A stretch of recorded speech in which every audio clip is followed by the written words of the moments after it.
بسم اللہ الرحمن الرحیم۔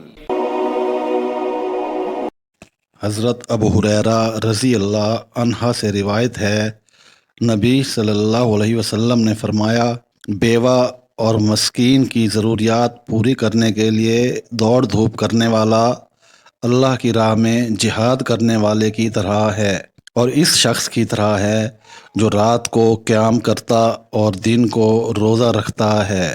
سنن ابن ماجہ 2140۔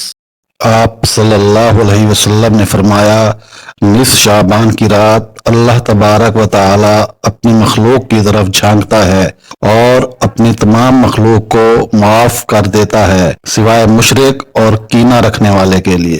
السلسلہ حدیث نمبر 1168۔